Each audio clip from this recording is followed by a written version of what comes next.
Now arriving at Thomastown.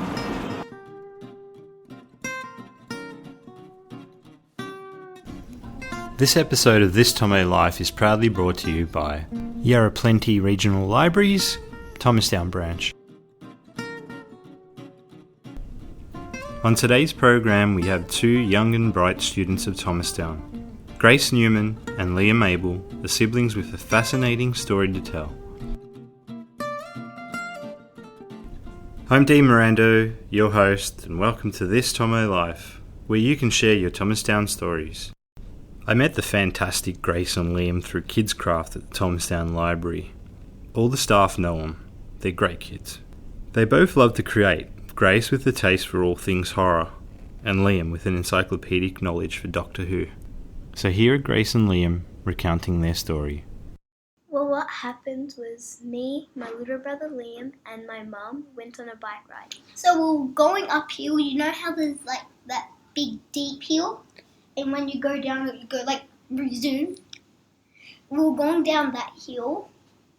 And you know how you have back brakes? Gracie didn't have back brakes. She had two brakes at the top.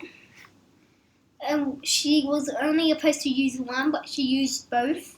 And my brakes locked. I couldn't control my bike, and I managed to steer myself onto the grass. She went head first over the handles, and then she just went head first, lost control. She lost control of her bike. Then she pressed the brakes. It didn't work.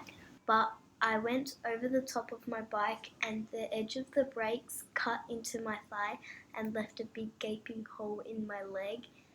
And my mum caught up to me eventually, and she was really shocked, and she didn't know where the hole was, so she had to get my brother's t-shirt, which was his favourite. It was my Captain America t-shirt.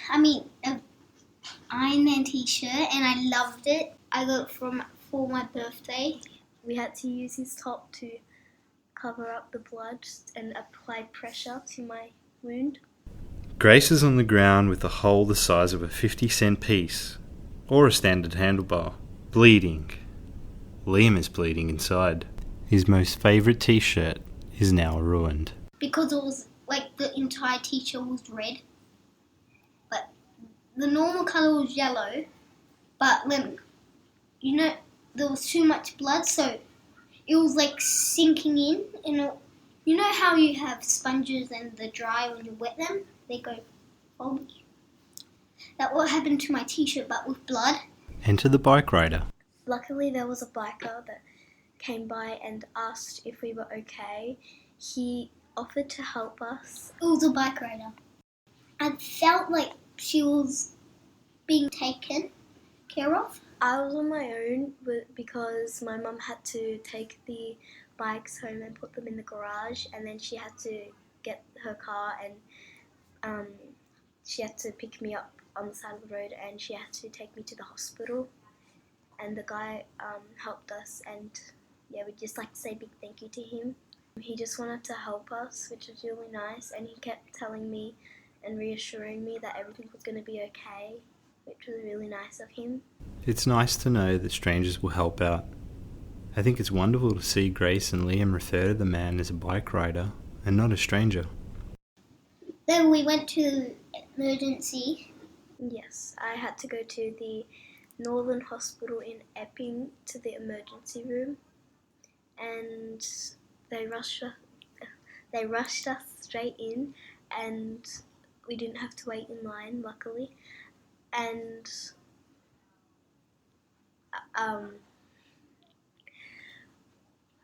the doctors eventually gave me some painkillers, and we went into the pediatric unit for children.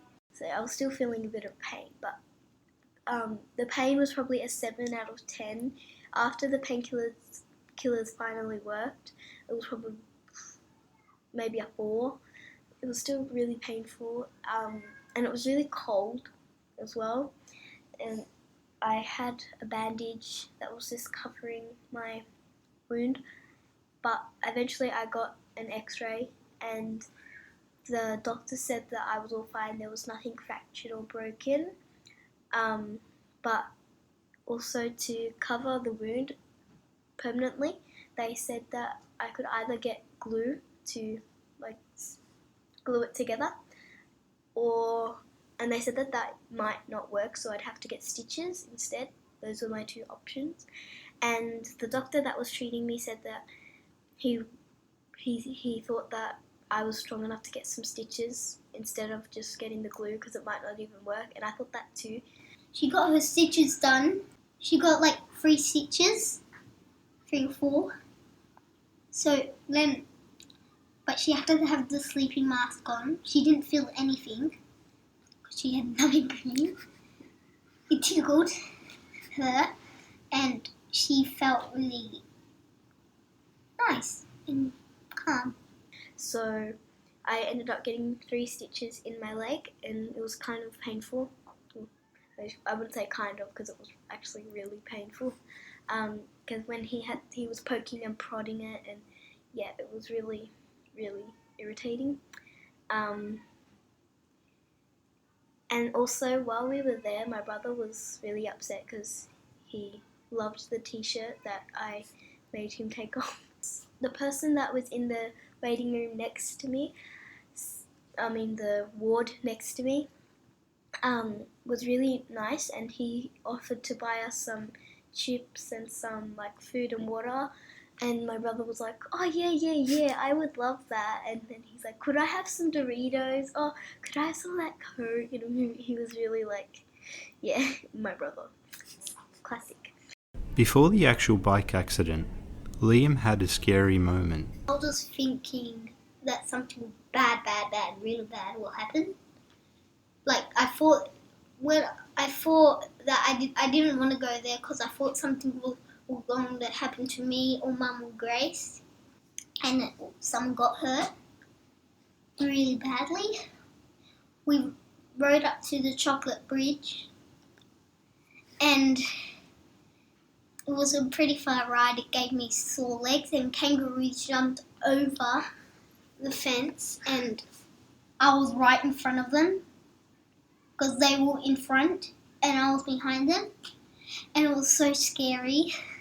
I almost crashed into them, but I used the brakes before I crashed. Both of the brakes, back brakes and the brakes. And I had a really fun time, but when Gracie got hurt, I didn't have fun. Grace has written a story. Here she tells us a little bit about it. It's called Do You Want to Play a Game, Georgie? It's about a little boy named George Mason who is at a museum with his grandma, and he lives with his grandparents, but his parents died when he was a little kid. His grandma uses the laboratory, and he's really hungry, but all he ever gets fed is cabbage soup, and he's sick of cabbage soup. And he smells some pizza. So he follows his nose and sees a sign that says food this way. He follows the sign and it leads him to a strange painting. He looks closer at the painting, and then a clown jumps out at him and grabs his shoulders and drags him into the painting. I'm intrigued. Well, I read it. It was awesome. It really was. It was a good story. Here's an excerpt from Do You Want to Play a Game, Georgie? The ambience of the room was hot and stuffy. The only thing that was in the room was a sign and a creepy painting. The painting had a light blue background and half of the sun on top of some clouds in the center. There were 4 faces of kids in each corner. Only 3 kids were smiling, but one was frowning. The sign said, "Go through here." It seemed a bit suspicious, but then I smelled pizza. If I had to choose between cabbage soup or pizza in a painting, I'd take my chances with the painting pizza. I heard something calling my name. "Georgie, come out to play." It was a crackly voice. Then it said, "Do you want to play a game, Georgie?" A clown jumped out of the painting, grabbed me by the shoulders, and dragged me into the painting. We talked about writing stories. It was such a pleasure to talk to someone with a different perspective on writing. I think Grace now has learned a lot about writing, and it's not always easy. The reason I wrote a story was because my teacher asked everyone to plan a story, to write one later on. After I planned mine, I realised that I didn't want it to be a short story. I just wanted to continue it and make it even better. My influences were probably all the horror movies that I've watched, and the going into a different world. It inspired my inspiration was Coraline, because she goes into a different world as well. Just mine was a bit different. And it was also really fun but difficult writing the story because I had to write it over and checking, and people may think that writing a story is easy, but it's actually more difficult than you think. You're in your head, just things change a little bit. Liam talks about an ant attack on a trampoline in his backyard. Lots and lots of ants, brown ants and red ants and fire ants and black ants. And they were crawling up my leg, so I had to kick off my shoes, and I was really scared because one bit me and it was a red ant, and it really was painful. There was even bull ants on me, and the bull ants didn't bite, so I had to kick off my shoes, and Mum had to grab the shoes with tongs and then put him in the water. And it was really painful, the bite, because it was like a big red lump on me. It was quite not that sore. It only hurt for 20 seconds because I was crying and crying and crying. Then I was still crying because when I was taking 20 seconds, I was still crying because when I touched it, it hurt. So it was like a big, big lump. Thanks for listening to This Thomo Life. This Thomo Life was proudly brought to you by Yarra Plenty Regional Libraries, Thomastown branch.